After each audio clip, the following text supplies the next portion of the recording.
Hooksy is out, Snax is in.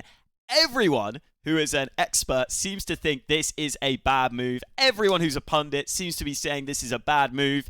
And I feel like I'm the only one sitting here that thinks this is actually pretty good. This makes a lot of sense for quite a few reasons. And listen, I don't think it's perfect, but I think I have more positives coming out of this move than any of the negatives. I think there are definitely negatives that could go wrong, but I want to talk about why I think this move could make sense, because I'm seeing so much negativity around this move. G2 unveiled the Snax signing, and a lot of people instantly saying, listen, this is just Taz getting one of his old mates in. Snax hasn't been able to prove anything, but he has been in-game leading for GamerLegion. And I was someone who was saying that Hooksy is doing a solid job at setting up the players and setting up the team, but I didn't think his fragging or even just individual contribution was good enough. I didn't even think he was allowing himself to be traded a lot of the time that well.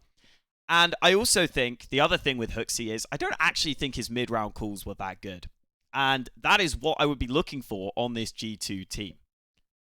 Now, what has changed? Because I said in the past, who would you get instead of Hooksy? And Snax would have always been available, but I never would have suggested this move in the past. But I think Dallas completely changed the paradigm for G2. It changed everything. As soon as Dallas happened, I think Hooksy was done. Sadly. I think the players at that point, if they win with a stand-in, with Stewie not even playing that well and Nico in-game leading, the players are just going to sit there, and I'll be honest, it helps that I was at Blast. Being at Blast, you could already tell there was something like off. Like this team was kind of gone. So unfortunately for Hooksy, I just think the players had had enough at this point. They wanted some sort of change. And so if you had to go for some sort of change, for me, bringing Snax in is not a bad shout. Especially because we saw Nico tweet asking people, are you going to in-game lead? I don't want Nico in-game leading. Can we get to the bottom of this? Why does everyone seem to want Nico in-game leading? Have you guys not seen the amount of one-off stand-in tournaments that we've had in the past? Do you remember when nothing stood in and made it to a final? I remember NATO Safix standing in at CS Summit and winning the whole thing, like against tier 1 teams. Okay, it's slightly different, but still. Stand-in tournaments are the least replicable thing possible, and Nico is still a fantastic player in his role. Let's not ruin that, guys. Let's give him a few more years of being great at what he does. I know he's not the best of the best anymore, you could argue, but he is still fantastic in his role. Come on, he's elite in his role. And him and m0NESY should be a 1-2 punch with a good in-game leader that can win trophies. So this whole Nico in-game leading thing, I have never been behind it. I think it's too soon to make that decision. And it just seems so unnecessary when you have so many good pieces of a team right here, and all you need is an in-game leader to lead them. I will say, there is part of me that feels like G2 could be a bit of a poison chalice just because the players are so strong in their identities and what they want to do that you can't really stamp your authority on them. But I don't know if that'll be a problem for Snax. And here is the first positive when it comes to Snax. He is a better fragger than Hooksy. I mean, let's be real. We can all accept this one. Now, I will say, I don't know if he's so much of a better fragger than Hooksy as you would expect. So, for example, here you can see in his roles, he was actually, ever so slightly underperforming the rating he should be getting on T side with a lot of these roaming roles that are actually pretty good. He was putting up pretty average or even below average numbers. And then on CT side, he was, again, doing a solid job, basically doing what you would expect, but in quite a few of these central roles and rotator roles on the map. And this brings us to the thing that is really an issue on this team, and it's the roles. And here's the big problem, right? You cannot bring malbs in and then bring in Snax. If malbs was just a different player, like a good anchor player, like Perfecto or someone like that, I think this team makes so much sense. But as soon as you announce you're signing malbs, the assumption has to be, okay, I guess Nico's taking a bit of a backseat and in-game leading because they share a lot of roles and maybe Hunter's giving up some roles because malbs is a rookie who I wasn't even sure is necessarily ready to be picked up, in all honesty. he's had a pretty short period of a breakout time. And I've seen this guy in the past be one of those players where I think he can be inconsistent just in his aim. And so bringing him up to tier 1, already a bit of a risk. Bringing him up to tier 1 and probably changing all his roles. Are you kidding me? The role overlaps are crazy, guys. This is just on CT side. I mean, Vertigo, right, we've got an A rifler, an A rifler, an A rifler, an A rifler, and then we've got Monacy. Like, what are we doing? I mean, I know only one of them is going to have to switch to B, whatever. But still, like, just really, really sketchy roles, I think it's fair to say. And yeah, just so many overlaps. It's going to be tough to figure this out. And the problem is, okay, I know a lot of people have talked about how we go too in-depth and too specific on roles. And I maybe agree, but still, you have the overall identity of a player. You have the overall instincts almost of a player, like what he naturally wants to do. And there are some players that naturally are happy just sitting back and anchoring bomb sites, and that's what they want to do. And there are some players that want to be more involved in all the action. It can come down to personality. It can come back to personal preference. It can come back to anything. But there is clearly just players that have different skill sets. Like you guys know this when you're matchmaking, right? You guys know. If I know I'm the worst player in a pug, I'll be way more happy to just say, I'll anchor the B site. Yeah, sure. But like, we don't have one of those players here that is that sort of mindset, that sort of personality. So that is already a problem. And again, I don't think that comes back to Snax necessarily, because for what it's worth, Snax is absolutely going to have to change into mostly anchor roles for me. I think he has to. And then I think malbs hopefully shares some of those roles with like Hunter maybe, but even Hunter is someone who loves to be central on the map, loves to be an intelligent player, and so the role clashes are sketchy, I will say. And you can even see here, by the way, shout out Nero, this guy's great. Oh my god, I've got my bloody DMs up, mate. I'm leaking my DMs, it's not good. Is there anything bad in here? No, this is fine. Okay, that's fine. Nero, by the way, follow this guy on Twitter, he's great. Lots of great stats, lots of great information. And he's put out this graphic, which is very useful to show. Hooksy is someone who basically is always getting traded and trying to, bait. And trying to basically, get baited. And he was putting himself in those positions where he would get traded a lot. And then Snax is like the opposite. Like, this guy always likes to try and outbrain his opponents, always tries to get in behind them. And in theory, yeah, okay, that could be a problem. My dream, my prayer, my hope, and maybe I am being overly ambitious, but if you are Snax and you come into this team, you have to be sitting there and thinking to yourself, wow, this is a huge opportunity. I think I will change up the way I play. I think Snax should absolutely just say, you know what, I will be sacrificial, and I will be a better fragger than Hooksy still, and I will have a better understanding of just micro situations where Hooksy would go in way too early and not really let himself get traded. That's all I need from Snax, and then we're good. Now, the other thing everyone has been saying is that, Snax is just a bad in-game leader, right? Everyone's saying his T-side suck. GamerLegion have sucked on T-side. And, okay, you look at the numbers and you think that might be true. This is CT side on LAN this year for top 30 teams. GamerLegion are actually 4th. That is unbelievable for GamerLegion. Like, look at these teams they're above. They're above FaZe, they're above G2, Liquid, Cloud9, Vitality. That's a crazy impressive win rate for a team that, in my opinion, doesn't have that much talent. So you wonder why they've been losing, and yes, it is their T side. And the numbers don't look great. 42.7% win rate, the lowest out of any of the teams on this list. And you sit there and you say, okay, that's not a great look. For what it's worth, lowest in like multi-kills as well, for example. Actually, not quite the lowest in man advantage win percentage, but still, like a lot of not great numbers here. In theory. But then you look at it a little more. You look at the map breakdowns, and I think it absolutely makes sense why their numbers are better on CT side, and I don't know if people have looked into this. They have played 15 maps of Overpass. That is out of what? 48 maps total. So much Overpass, which is, by the way, the most CT-sided map, or was the most CT-sided map, and they were winning a hell of a lot of it. So when you look at the stats, they were winning 65% of their CT rounds and 48% of their T rounds. That is actually a good T win rate on Overpass, by the way. That is really good. That's pretty impressive. Most teams were really struggling on T side of Overpass, and it shows in the results. Lots of wins, and clearly this number here is not a problem. And the other one you have to consider is that a lot of other teams are playing Anubis, a map that is inherently T-sided. If you first pick Anubis, if you play Anubis a lot, your T-side numbers are going to look great. I think Vitality are up there probably in part for that reason.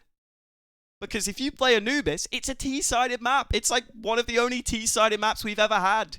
So of course, your T-side numbers on the overall stats page are going to look better, but they don't really play it. They haven't even played a Dust 2 on LAN. And some of these other maps, I will admit, the numbers aren't great, okay? Mirage, for example, not that great on the CT side, but 38% win rate on the T side. I mean, you can see why they're losing a lot of these Mirages, and that's their second most played map. You go ahead, you look at Nuke. Nuke has been diabolical. We can admit that, okay? 20% on Nuke. That is bad. And I'm not saying that Snax is like some incredible in-game leader on the T side, but I think it's pretty overblown. And the problem is, right, if you think this move is bad, you are basically telling me that you think Snax is a garbage in-game leader. That has to be your take. And, okay, I can understand if you think the malbs role clashes is a problem. Yes, that's a problem. But everyone has mainly been dunking on the Snax move and saying this is stupid and makes no sense. If they picked up Snax and they picked up a solid anchor player, you would have to be telling me that Snax is terrible, an awful in-game leader, because he's gonna frag better than Hooksy, and no one in the scene seemed to think that Hooksy was that good of an in-game leader. So this fresh look, I don't think it's the end of the world. We can look at some of the other maps as well, by the way. I don't know if I looked at Ancient there. Maybe I missed it, but not terrible, 54% on CT side, 46% on T side. Not awful. I think did we look at Mirage? I don't remember. Yeah, somewhat similar on both sides. And then Vertigo, actually pretty good on both sides. Actually, it was a pretty good map for them on both sides, albeit not against the best competition. And that is something you have to say. It's not like they've been playing against the best competition. However, even when I look at the tournament results, here's what I don't get, right? I'll put this onto LAN. Again, people seem to be saying that this GamerLegion team are underperforming based on expectations and players that they have, right? So I look at Pro League. I look at the results. They beat Ents. Good result. I think you're probably slight favourites in that one with Ents' recent form, but that's good. Lose against Mouse, expected. Beat Fours, yeah, expected. Solid win. Beat Ents again. Solid, yeah, you take that. And then a close loss against VP. 13-11 on both maps. That's it. That's exactly what I'd expect GamerLegion to do at this tournament. If anything, bringing it that close against VP probably exceeds my expectations slightly. Now, something I will point out. Snax, I'm not going to lie, especially in these games where they play against better teams or games where they're important matches, his stats always seem like fairly bad. But again, this team doesn't need a good fragger. It just needs one that's not Hooksy.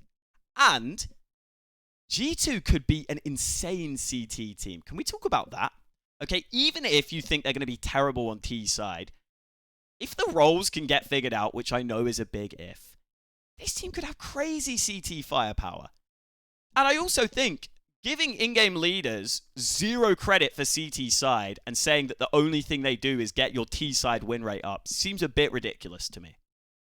Bit ridiculous. Let's be real. They're doing something on CT side. Sometimes you're going to call for plays. If I've been watching Vitality lately, they're calling for plays all the time. The game has got more active. Also, can I also say, right, people seem to be saying that Snax has got some like good lineup and some solid skilled players. Is this lineup that good? Like, with these players, are you really expected to do that much? Slend and Andu, up-and-coming talents, but very inexperienced. I think these guys have got potential, but I don't think they're there yet. Isaac, kind of, for me, a mediocre player in his role.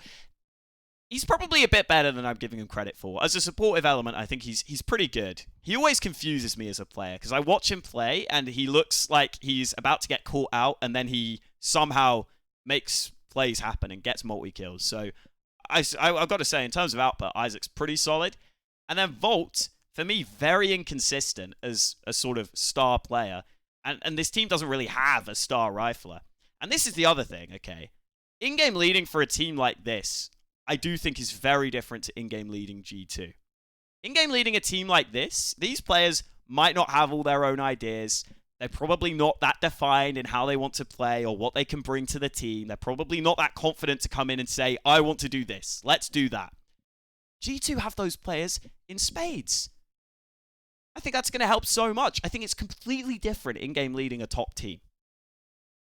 And again, I'm not even saying that Snax will necessarily work out, but if you needed to try a different in-game leader, which I think they did, and you don't have a massive budget, Snax is not a bad shout. On the other hand, here's one thing I will admit. I would probably rather, if you're going to spend all this money on malbs, just spend money on a good in-game leader, if you can get that done. Spend money on a good in-game leader, maybe even keep Nexe if you have to, or try and get a decent anchor, and then boom, this team would be incredible. But if this is the way you're going, this is nowhere near as terrible as people are saying. And again, okay, I would say we can all admit that's what you'd expect GamerLegion to do at Pro League. They made playoffs, they lost against VP. We go back to the major. What did they do here? Now this, maybe not as great. They beat Amcal. They lose against Saw. Not a great loss. Again, BO1, but yeah, not a great loss, I'll admit. Beat Legacy, play Eternal Fire pretty damn close. 13-11 decider map. And then they lose against Imperial, which is definitely disappointing. And I think this series is a bit of an indictment on GamerLegion's results. Like, this Newt loss is pretty bad. They did get 40 rounds, but just never got going on CT side. I think this is a bad result. And by the way, this is now the older lineup for GamerLegion. So again, we can talk through these players. Acor, a pretty good AWPer, but not outstanding, in my opinion. Kioz, for me, kind of just not good enough for Tier 1 CS as an individual, sadly. I like the guy, I like the roles he plays, but I think now he's stepped back onto Into the Breach. That's the level where I think he could be successful. And then we got Volt and Isaac again. So I don't exactly think this lineup's great.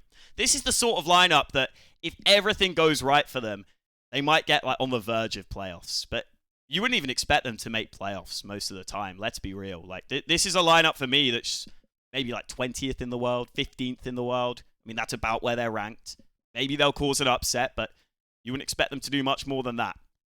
That was not a great result against Imperial, but in the earlier stage, they did all right, beating Fnatic, beating Guild Eagles, beating 9 Pandas. No, did they lose? They might have lost against 9 Pandas. Either way, they got through this stage fine. And then in the earlier stage, again, okay, lose against Vitality, lose against Ents, who are actually good at this point. They do beat OG, but then they lose against Heroic. I think that's about what you'd expect. The Ents one is a bit of a toss-up, but Ents were in good form at the start of the year, you have to remember. And then again, we go back to Katowice. They don't play too many LANs. That's the other thing. They haven't played too many LANs. But you go back to Katowice, big win over Monty. That's a team that they should be competitive against. It should be really close. That's a good win. Again, loss against Mals, loss against Heroic. Got one of the maps close. About what you'd expect. Actually took a map off Heroic, but not too crazy there. I think that's about what you'd expect. Again, they're sort of beating the teams they should beat. They're losing to the teams they should lose to. In fact, in the playing stage, they actually beat VP. Remember, they eliminated VP. It's pretty damn impressive, actually, when you think about it. I know VP weren't in great shape at the start of the year, but part of the reason was because they got knocked out here. So again, this year, I don't think these results are that bad. I really don't. Blast Premier Groups. I mean, it's the Blast Group stage. They got that early win against FaZe, and then, they take the loss. I don't really count these events for much, but win over FaZe, can't complain at that. So again, I'm mainly just trying to say that I just don't agree with this idea that Snax is a terrible in-game leader. And I don't even think he needs to be that hands-on in this team, and I think that will suit him better. I really do. this team can just play pretty loose. I absolutely believe that.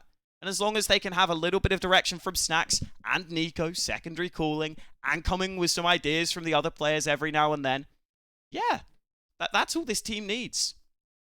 Here are the biggest problems. The biggest problems are, and the biggest questions are, firstly, how can Snax and malbs adjust to these roles?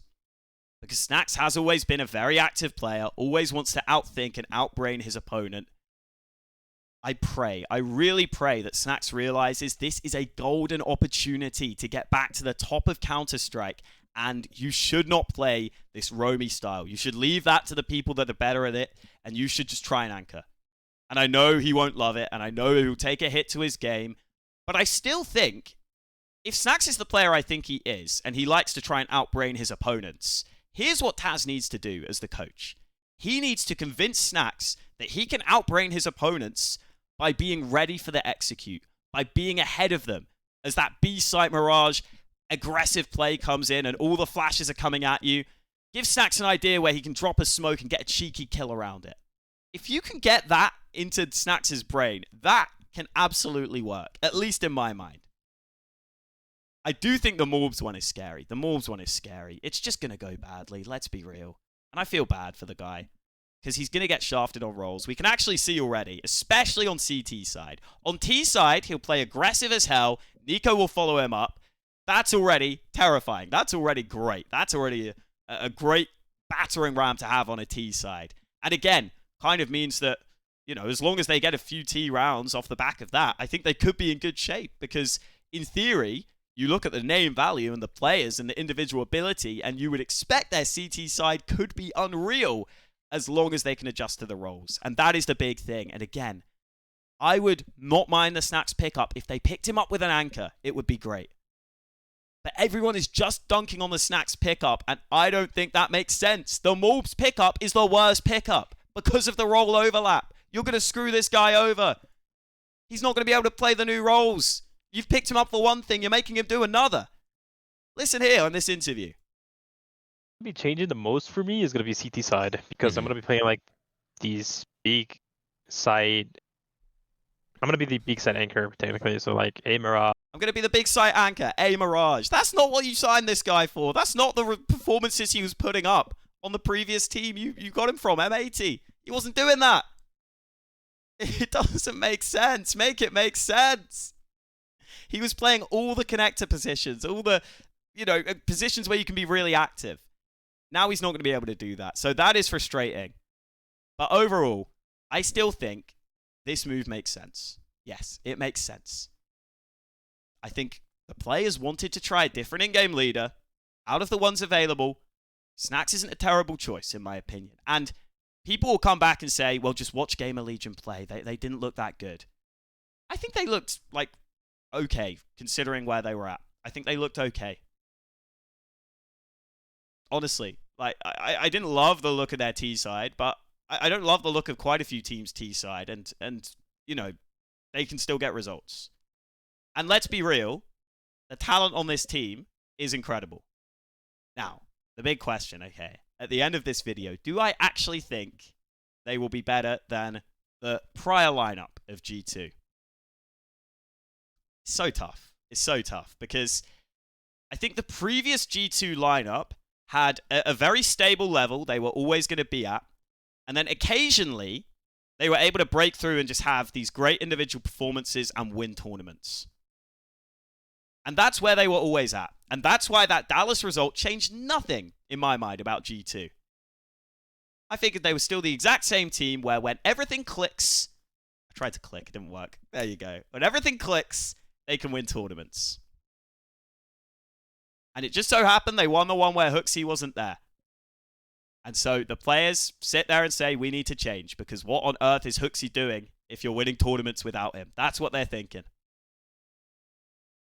But do I think this team will be better? Well, I think there are, again, a lot of questions. But if this team goes right, I am so much higher on this team than everyone else. The problem is, I do think malbs is just going to be, he's just going to struggle. Like, Snax, at least, I can imagine him changing roles.